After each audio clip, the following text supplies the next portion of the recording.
Oh, what a day. Oh, what a day. Oh, what a day. Oh, what a day when we fell in love.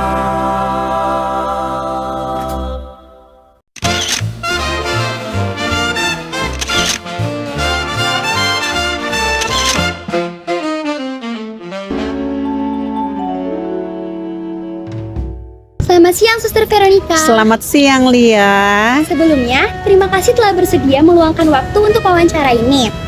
Kami di sini ingin menggali lebih dalam mengenai sistem kekerabatan suku Bajawa. Sebagai langkah awal, kami ingin bertanya, untuk memastikan kembali apakah benar Suster berasal dari suku Bajawa?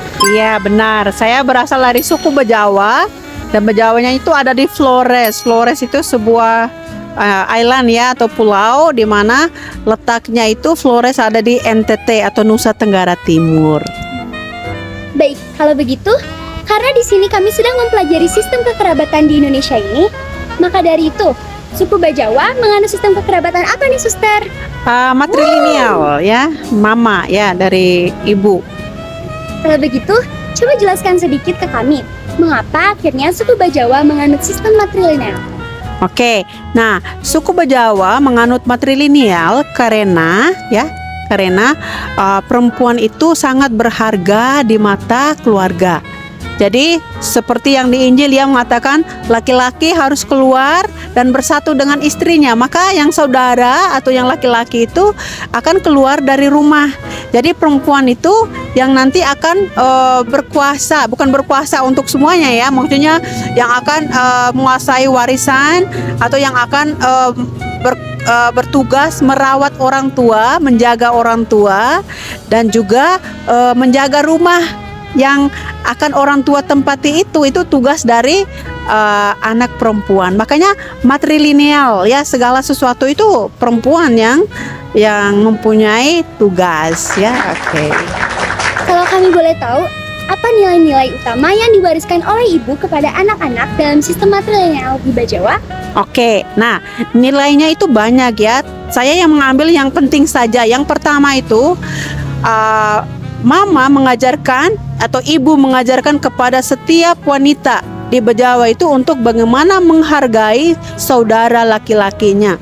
Menghargai yaitu dengan segala sesuatu yang akan diambil, keputusan itu harus selalu menghargai saudaranya dan saudaranya itu harus ambil bagian dalam segala keputusan ya, menghargai saudaranya. Yang kedua, sistem kita bilang kebersamaan, kekeluargaan ya, di mana segala upacara atau kegiatan apa saja pasti yang perempuan itu akan memanggil saudara-saudaranya untuk berkumpul bersama di rumah adat ya. Itu saya rasa kita bilang nilai kebersamaan itu ada semua di situ ya, ada di nilai kasihnya, ada nilai sharingnya di mana semuanya berbagi ya. Jadi itu saja ya, dua nilai yang penting yang diajarkan dari ibu ya, yang matrilineal ya di suku Bajawa ya. Nah, kalau begitu, jadi bagaimana nih peran perempuan dalam pengambilan keputusan di keluarga di suku Bajawa? Oke, nah kalau tadi suster bilang perempuan itu tidak selamanya menguasai semuanya ya. Keputusan itu tetap ya saudara laki-lakinya itu mengambil bagian atau peran untuk mengambil keputusan. Jadi dalam keputusan apa saja perempuan itu memberikan ide ya, tapi biasanya yang memutuskan itu saudara laki-lakinya, lebih-lebih yang saudara pertama. Jadi saudara pertama itu berarti sekali dalam suku Bajawa, di mana setiap pengambilan keputusan saudari perempuan ini selalu memanggil saudaranya untuk berkumpul bersama, lalu berunding. Kami itu kalau ada kegiatan apa saja itu selalu berunding, di mana setiap anak-anak itu akan berkumpul bersama. Dan di situ yang perempuan itu akan memberikan ide, laki-laki nanti yang akan memberikan keputusan, begitu. Nah, kalau misalnya mengenai pembagian warisan, itu tuh dilakukan dalam sistem matrilineal di Bajawa, apakah warisan akan diterima oleh pihak perempuan? Oh, tidak selamanya warisan itu diterima semuanya oleh pihak perempuan. Warisan itu akan dibagikan ke semua anak-anak secara merata, adil, tetapi perempuan itu punya kekhususan di mana perempuan akan mendapatkan lebih warisannya. Lebih yang dalam arti ya, contohnya rumah yang ditempati oleh orang tua itu yang berhak itu adalah yang anak perempuan. Lalu ada warisan-warisan lain, contohnya emas atau tanah, di mana yang lebih itu pasti perempuan yang akan mendapatkan. Kenapa? Kenapa di suku Bejawa itu perempuan itu harus mendapatkan lebih? Karena perempuan itu tidak kuat seperti laki-laki. Laki-laki itu bisa membela dirinya sendiri, bisa menjaga dirinya sendiri, tapi perempuan harus mendapatkan lebih dari laki-laki dalam arti warisan ya. Oke, seperti itu. Berarti sebagai kesimpulan memang perempuan harus dilebihkan untuk mengenai warisan. Iya, perempuan harus dilebihkan karena apa juga? Perempuan ini yang bertugas untuk mencintai, menyayangi orang tuanya dan menjaga orang tuanya itu. Ya.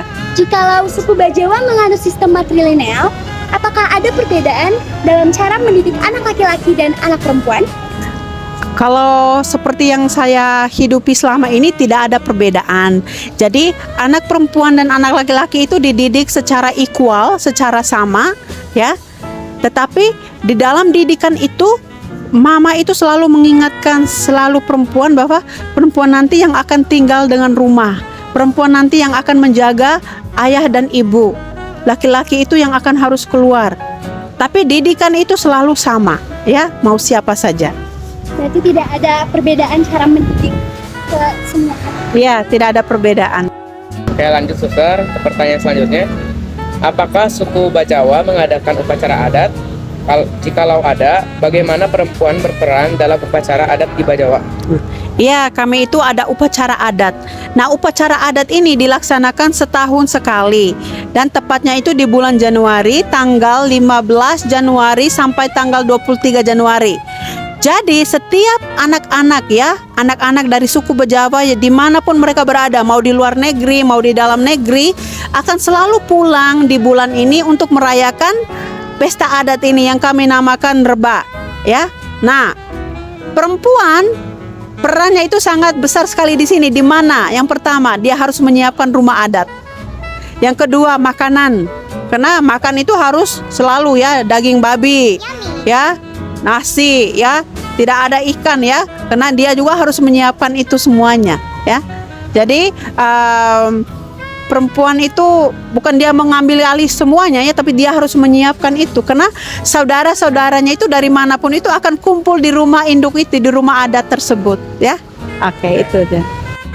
Oke, lanjut suster. Sampai sekarang, apakah sistem ini masih dipertahankan oleh generasi-generasi muda saat ini? Well ya, kita bilang iya sih masih dipertahankan, tetapi kebanyakan anak-anak muda itu kelihatannya cuek ya dengan ini, tapi ada keinginan di mana mereka tetap mau mempertahankan ya adat istiadat ini ya. Baik suster. Kira-kira apakah ada perubahan yang suster lihat dalam peran perempuan di Bajawa seiring dengan perkembangan zaman? Ya, ada perubahan ya seiring perkembangan zaman ya. Kita bilang modernisasi itu membuat banyak anak-anak muda, terlebih yang anak-anak muda yang perempuan ya, dimana mereka itu lebih banyak mengejar karir mereka keluar ya, daripada tinggal di rumah untuk menjaga orang tua.